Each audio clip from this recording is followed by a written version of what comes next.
A love story gone wrong, a tale of passion and heartbreak. The ill-fated romance of Inga and Fred, a story that began with so much promise. In the heart of Stellenbosch, a town draped in vineyards and steeped in history, a love story unfolded. This picturesque town, known for its beauty and tranquility, became the backdrop for a romance that would captivate and ultimately devastate those who knew them. Inga Lotz, a vibrant and promising student, crossed paths with Fred van der Vyver, a charming actuarial science graduate. Their meeting seemed like fate, a serendipitous encounter that sparked an immediate connection. Their connection was instant, their love a whirlwind of shared dreams and whispered promises. They spent countless hours together, exploring the town, sharing their hopes for the future, and building a bond that seemed unbreakable. Inge, with her infectious laughter and zest for life, seemed to have found her perfect match in the charismatic Fred. Her friends often remarked on how happy she seemed, how her eyes sparkled when she spoke of him. He was older, successful, and swept her off her feet. Fred's maturity and confidence were qualities that Inge admired deeply, and she felt secure in his presence. They painted a picture of a love destined for a fairy tale ending. Their moments together were filled with joy and romance, creating memories that Inge cherished. But beneath the surface of their seemingly idyllic romance, a darkness lurked. The cracks in their relationship, though initially small, began to widen. Like cracks in a pristine facade, troubling signs began to emerge. Inge started to notice changes in Fred's behavior that unsettled her. Fred's charm, once intoxicating, took on a possessive edge. His need for control became more apparent, and his once loving gestures turned into demands. His affections, once warm and inviting, became suffocating, tinged with an undercurrent of control. Inge felt the weight of his expectations pressing down on her. The man who promised Inge the world was slowly, insidiously, chipping away at her independence. She found herself questioning her own decisions, doubting her own worth. Friends and family noticed subtle changes in Inga. They saw the light in her eyes dim, her once vibrant spirit now shadowed by uncertainty. The once carefree spirit seemed subdued, her laughter less frequent, her smile strained. The joy that once radiated from her seemed to be fading. Whispers of Fred's controlling behavior reached their ears, raising alarm bells. They worried for Inge, sensing that something was terribly wrong. He dictated her schedule, monitored her phone calls, and dictated her choice of friends. Inge's world became smaller, her freedom increasingly restricted. Inge, blinded by love or perhaps clinging to the remnants of the man she thought she knew, dismissed their concerns. She believed that Fred's actions were born out of love and concern for her well-being. This was just Fred being protective, she insisted, a sign of his deep love for her. She convinced herself that his behavior was a testament to his commitment. But love, as Inge would tragically learn, should never come at the cost of one's freedom. The realization dawned on her too late, as the walls of her once cherished relationship closed in. The stage was set for a tragedy that would shatter the idyllic facade of Stellenbosch and expose the dark underbelly of a love story gone terribly wrong. The town, once a symbol of their love, now stood as a silent witness to the unraveling of their ill-fated romance. Red flags and broken promises, the toxic tides of their relationship. It was a storm that brewed slowly, with dark clouds gathering on the horizon, unnoticed until it was too late. The warning signs were there, flashing like neon signs in the night. Friends and family tried to warn Inge, but love had blinded her to the danger ahead. Fred's possessiveness intensified, his jealousy a raging fire that consumed their relationship. What started as mild curiosity about her day turned into an obsessive need to control every aspect of her life. He demanded to know her every move, every conversation, every thought. Inge's phone became a tool of surveillance, her privacy a distant memory. Inge, once a free spirit, found herself trapped in a gilded cage of Fred's making.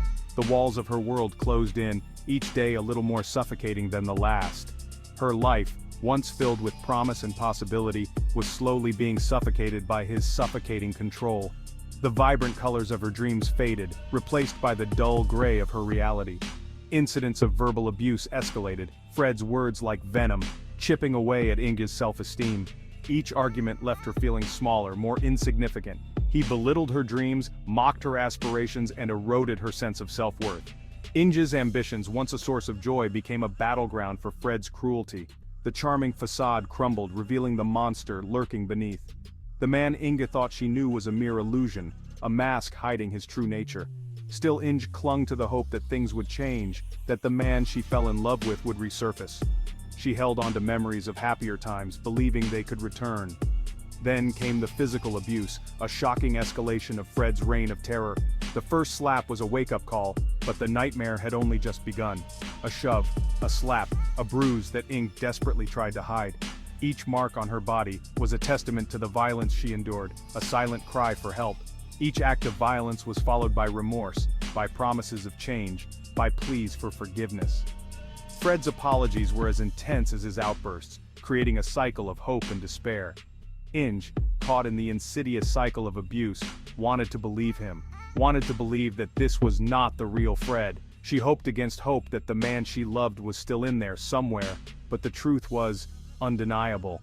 The mirror reflected not just her tear-streaked face, but the shattered pieces of her life. Fred's violence was a monster that grew stronger with each unchecked transgression. The more he got away with, the bolder he became. He was a man driven by a need for control, a man who saw Inge not as an equal partner, but as a possession to be owned and controlled. His grip on her life tightened with each passing day, and in his twisted mind, Inge's attempts to break free only fueled his rage, setting the stage for a final, horrific act of violence. The storm that had been brewing finally reached its devastating climax. A gruesome discovery, the day the music died for Inge Lotz. March 16, 2005 dawned like any other day in Stellenbosch. But for Inge Lotz, the music of life was about to be silenced forever. The sun cast long shadows across her apartment as she went about her morning routine, unaware that her final moments were fast approaching. Fred, her supposed beloved, was nowhere to be seen. He had meticulously crafted an alibi, attending a work conference miles away, a calculated move to distance himself from the horror he was about to unleash. With chilling precision, he had planned this moment, ensuring that he would be beyond suspicion when the unthinkable occurred. As the afternoon wore on, a sense of unease settled over Inge's friends. She wasn't answering her phone, wasn't responding to messages, a silence that was deeply out of character. Concern turned to alarm as they rushed to her apartment, their hearts pounding with a growing sense of dread. The door was unlocked, a silent invitation into a nightmare.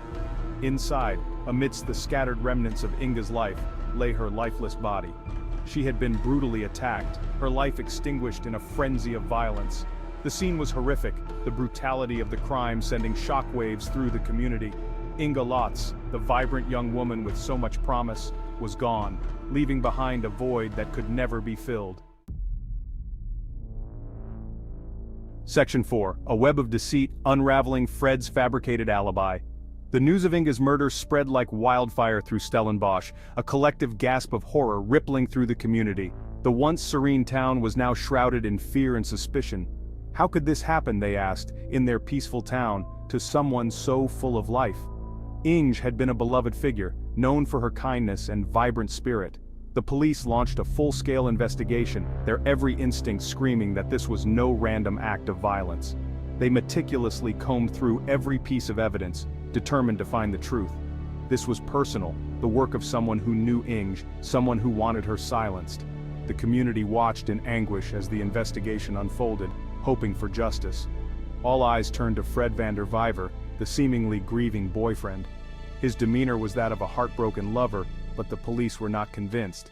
He played the part perfectly, the picture of devastation, his tears flowing freely as he expressed his shock and disbelief. Friends and family rallied around him, offering their support, but behind the mask of grief, a web of deceit began to unravel. The detectives noticed inconsistencies in his statements, small cracks in his story that hinted at a darker truth. Fred's alibi, so carefully constructed, began to crumble under scrutiny. The timeline he provided didn't match up with the evidence the police were gathering. Witnesses at the work conference placed him at the scene of the crime, their accounts contradicting his carefully crafted narrative. Each testimony chipped away at his credibility. Phone records revealed a series of calls made from his cell phone, calls that placed him near Inge's apartment at the time of her murder. The digital trail was damning. The more the police dug, the more inconsistencies they uncovered. Fred's story was falling apart, piece by piece. Fred's story was riddled with holes, his alibi a flimsy facade that couldn't withstand the weight of the evidence mounting against him. The detectives were relentless, piecing together the puzzle. The charming boyfriend, the grieving lover, was quickly becoming their prime suspect. The community's perception of Fred began to shift, suspicion replacing sympathy. The man who claimed to love Inga was, in their eyes, the one responsible for her brutal demise. The case was building, and the truth was coming to light, revealing the depths of Fred's deception. Section 5. In the Shadow of Doubt, the trial that gripped a nation. The trial of Fred Vanderwyver for the murder of Inga Lotz was a media sensation, captivating the nation and dividing public opinion. The prosecution presented a compelling case, weaving together a tapestry of circumstantial evidence that pointed directly to Fred's guilt. They painted him as a controlling and abusive boyfriend, driven to murder by Inga's attempts to break free from his suffocating grasp. The defense, however, mounted a vigorous counterattack, highlighting the lack of direct evidence linking Fred to the crime scene. They argued that the police, desperate for a conviction, had tunnel vision, focusing solely on Fred while ignoring other potential suspects. They portrayed him as a victim of circumstance, a man wrongly accused of a heinous crime he did not commit. The courtroom became a battleground of legal maneuvering, expert testimony, and emotional pleas. The prosecution hammered home the brutality of the crime, the sheer violence inflicted upon Inga, while the defense chipped away at the credibility of witnesses and the reliability of the evidence. Days turned into weeks, the tension in the courtroom palpable as the jury deliberated Fred's fate. The weight of their decision was immense, their verdict carrying the power to either deliver justice for Inga or condemn an innocent man. And as the world held its breath, the jury delivered their verdict, a decision that would have far-reaching consequences.